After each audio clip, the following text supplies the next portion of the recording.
and salutations, my dearest friends. My name is Samantha, and today I'm going to be talking about a book that made me become a reader and just fall in love with stories and storytelling and reading, and it just means something so special to me.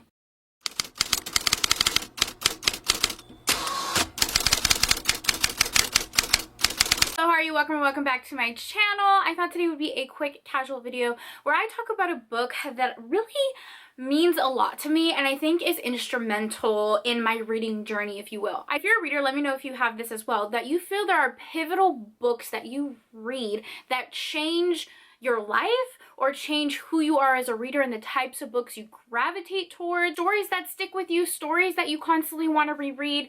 And I feel like the one I'm going to talk about right now is definitely one of those books. Talk a little bit about my reading journey, how I stumbled upon this book, what it means to me, and then I'm also going to show you my collection because I actually have many copies of this book because it is something that I do collect and treasure. Alright guys, okay, so if you've been on my channel for any length of time, you will know that I am obsessed with a few books, a lot of books that I'm very sentimental about, like Phantom of the Opera or Lisa Kleypas or all of these different books that mean so much to me and I'm always talking about on my channel. But one that I feel like really shaped me as a reader was Dracula. I love this book so freaking much. I'm just showing one copy right now. I will show you the rest of my collection because I have 1, 2, 3, 4, 5, 6, 7, 8, 9, 10 copies of this book. So yeah, Dracula is a classic. It is. And if you watch my channel, I'm not a classic reader normally. I do read classic books on occasion. Obviously in school, they were required reading. So I am familiar with some classics. But for the most part, I read romances and cozy mysteries. But this book right here means everything to me. So many people in my life that really helped me become a reader, like my friends and my family members. A group of people that really helped me find my love in reading and really like helped nourish that were my teachers. Teachers are angels. They really are. The way they shape their students is phenomenal. It really is. And I have several teachers who really did that for me. If I were talking about like my whole reading journey and to go all the way back, I'd literally go back to the 2nd grade.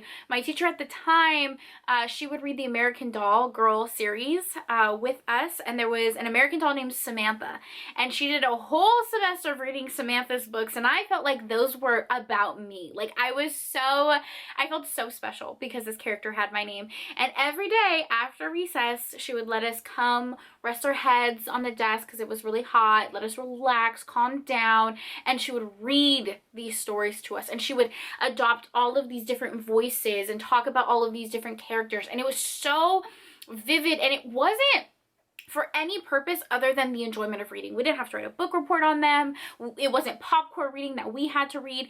It was the time that she allowed us to just relax at the end of the day and enjoy reading. And I will never forget that. Like literally that meant so much to me. And from the 2nd grade, I remember just reading and soaking all of that up with a sponge. It's really the beginning of teachers playing an influential part in my life of me becoming a reader. But then we're gonna fast forward to the 8th grade. The video is going to be about Dracula, but it's also just like chatting with you guys about my journey as a reader. I went to a very small school. To put it in perspective, there were 10 kids in my graduating class, okay? We were tiny. There was 5 girls, 5 boys. All grew up together in this very small school because it was preschool through 12th grade. Very small community, very much big fish, small pond. Growing up, I love my sister, and this is no fault to her, which I realized as an adult. But growing up, my sister was just more likable than I was. She was 4 years older than me, and although she ended up switching schools because she was 4 years older than me, we had a lot of the same like grade school and middle school teachers because this was a school like the teachers were there for decades, so we had a lot of the same teachers even though we're like 5 years apart. And I spent a lot of my life being compared to my sister. If you're a middle child, or if you have any older siblings, or even if you're an older sibling, you know that a lot of times people tend to compare you to your siblings, which is never fun. And I was compared to her quite often in the 6th and 7th grade, especially the 6th grade teacher. I remember her telling me how much she wished I was my sister, how better my sister was, how much more likable my sister was. This is not me paraphrasing. This is actual, you know, verbatim what these teachers were telling me, how I was just not like my sister. And my sister was the best student, and they wish, you know, I would be like her, essentially. And when I was younger, I was very antisocial. And now growing up, I realized I was just a very extreme introvert. I did not like being around people.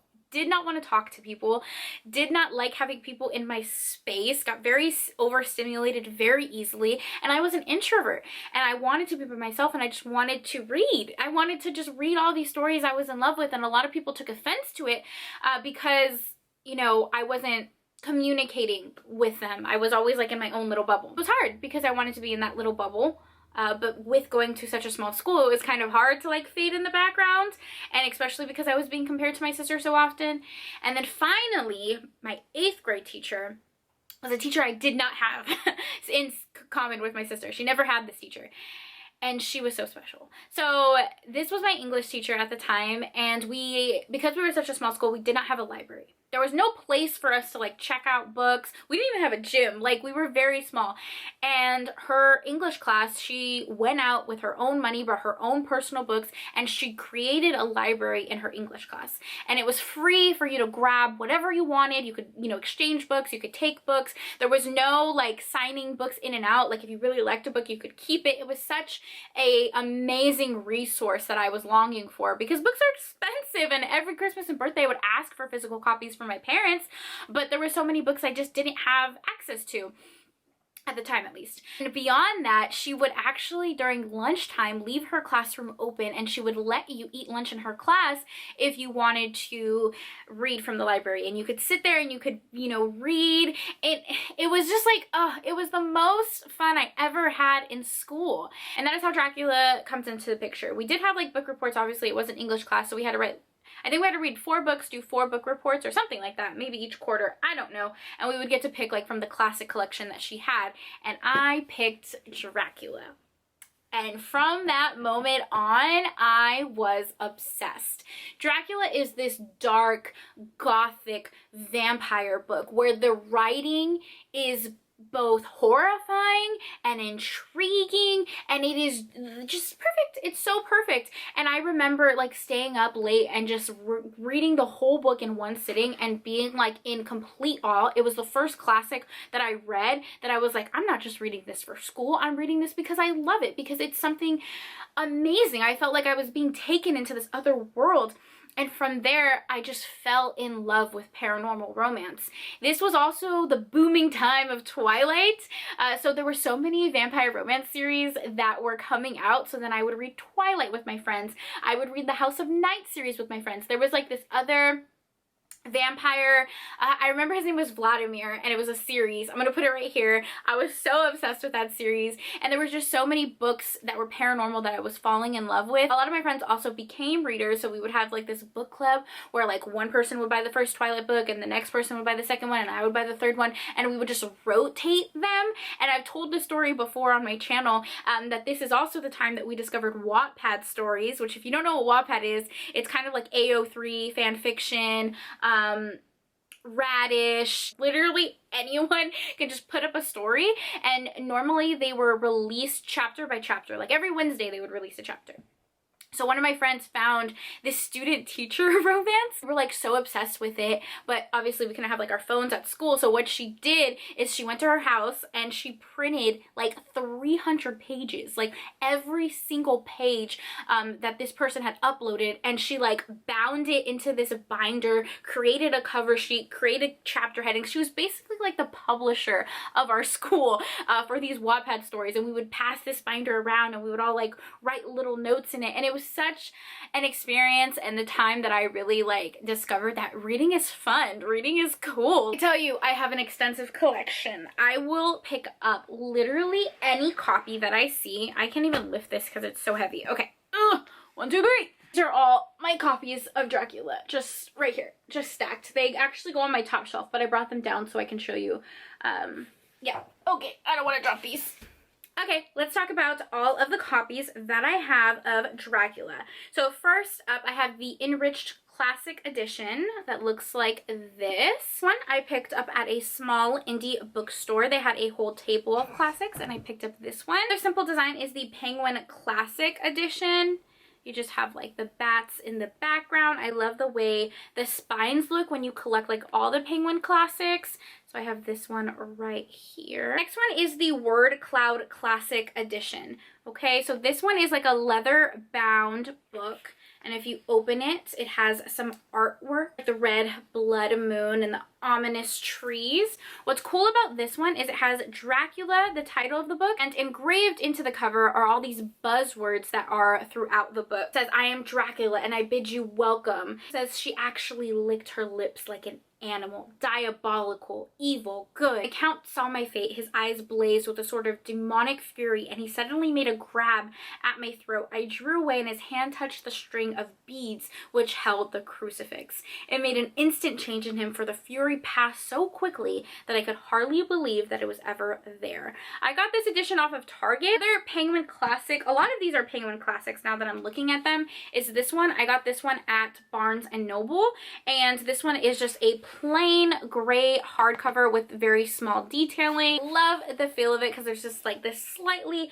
embossed lettering on the cover, and I feel like if you were to collect more classics, again, this just looks so beautiful on the shelves. My newest editions is a Penguin classic, but this is the UK edition, and this was a gift from my dear friend Tiffany. So I just got this gift today, which is why I wanted to film this video.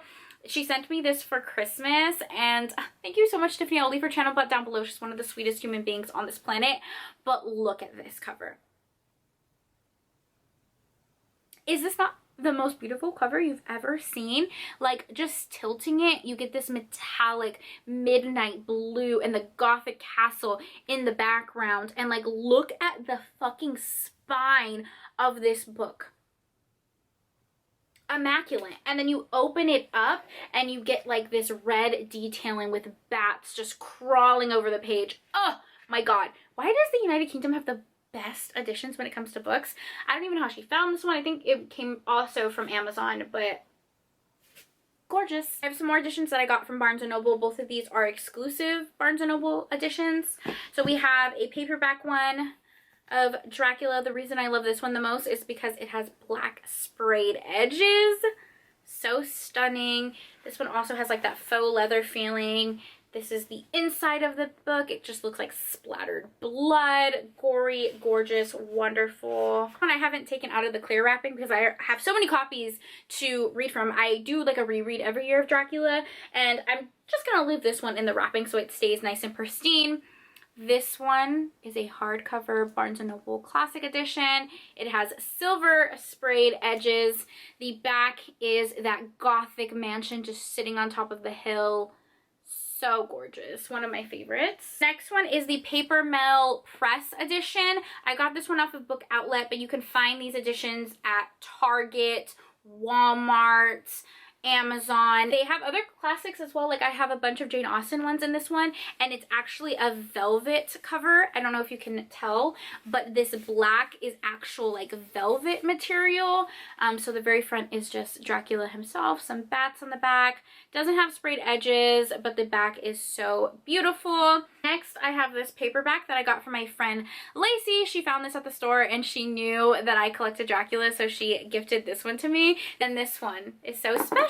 I found this one in Atlanta when I met a bunch of my bookish friends. We went to a bunch of bookstores and I found this edition, which is also velvet. The red is velvet, the black is velvet, and then you have Dracula right in the front. Sides is a bunch of bats, which I think is the freaking coolest sprayed edges. Open it up and it's like illustrations of the Gothic mansion.